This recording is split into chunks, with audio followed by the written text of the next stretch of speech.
hypothetical situation for you. I love hypotheticals. Let's say the Leafs move up in the standings and they only have a 10% chance of picking first overall. I hate your hypotheticals. What would you rather have? The Leafs having a 10% chance at the first overall pick, or the Leafs automatically get the first overall pick if Michael Grabner scores on his next breakaway? Whoa.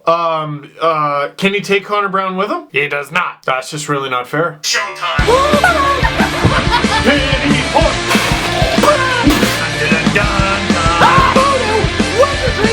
Whoopsie daisy, this team is ruining my life. Leafs win 5-2 over the mighty Florida Panthers, which is kind of unfortunate because I think we're finally at the point in the season where Leaf wins actually worry me a little bit. We'll get to that a little later. How about the game? Leafs on the penalty kill. Rats. Oh wait, no! Here comes a breakaway! It's Michael Grabner. Don't even bother watching. Question of the game. How did Michael Grabner ever score 34 goals? Okay, alternate question of the game. Would you take Michael Grabner back on the Leafs next season at a different price? And what's that price? You can't say league minimum, that's not fair. So of course he doesn't convert on that, puck comes the other way, but luckily the Panthers are having a terrible power play, puck comes the other way, Connor Brown taking it in, delicious feed to Michael Grabner, and not even he is gonna screw that one up. 1-0 Leafs on a T-Pain. Shouty! Second period, the Leafs are very quickly reminded of the Florida Panthers youth because they fly in and they snipe on Jonathan Bernier.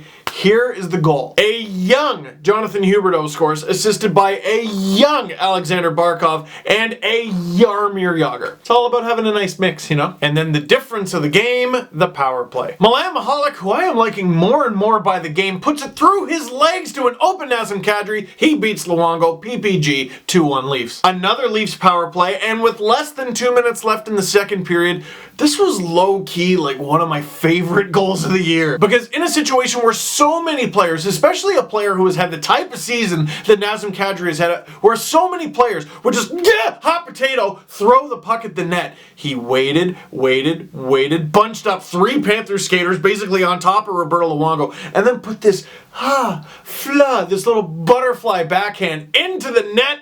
Nazem Kadri, mwah.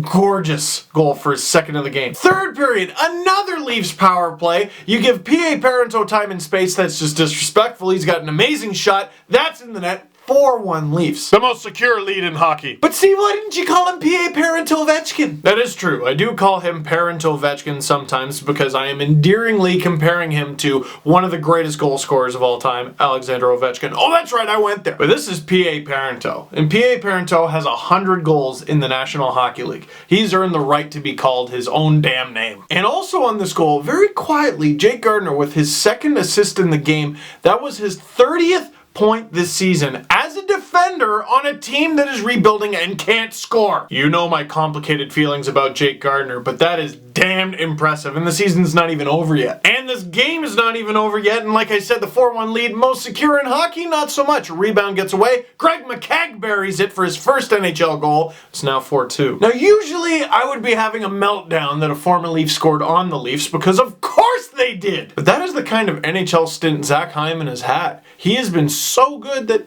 hey, Greg McKegg can go and do whatever he wants. But the Leafs and a suddenly steady Jonathan Bernier hold the fort. Michael Grabner, veteran move, feeding it to Nazem Kadri for the Cad trick. And that is it, 5-2 Leafs. If anyone on the Leafs deserves a damn hat trick, it's Nazem Kadri. He's got 17 goals on the year now. He's had a tough year. And you know what? Let's talk about this because we're gonna have to. We'll do it a little more in depth once the season is over. But this year was Nazem Kadri's chance. It was a new start. He's got Mike Babcock. He was raving about him, and he was basically given the #1 role. And offensively, at least, he didn't blow anyone away. But let me just play devil's advocate here, okay? I don't want to be that guy who only criticized Bozak and only loved Kadri, okay? But listen to me, hear me out. Kadri finally gets on the #1 line, okay? That's fine. Who did he actually play with, though? I can't remember exactly who he was playing with to start the season. I'm sure you'll help me out. But I know the #1 line for the longest time was Kadri with Komarov and Grabner. I know Komarov was hot as a pistol for a while. It got him into the All-Star game. Grabner had a little mini stretch. But really, has Nazem Kadri had top-line NHL players to play with? I guess what I'm getting at is the summer is coming up. Kadri's contract is running out. And we're going to get to the point where you're going to have to decide whether or not you pay a guy like that, geez, around $5 million probably. And I can't say for certain I would pay him that kind of money because that is a lot of money. But is this going to be a guy that ends up making the Leafs look really, really stupid down the line? He certainly wouldn't be the first. One more takeaway. Oh my God, that Nylander-Hyman duo. They're so good, especially with Parenteau there. They didn't really get on the score sheet. Well, Parenteau did.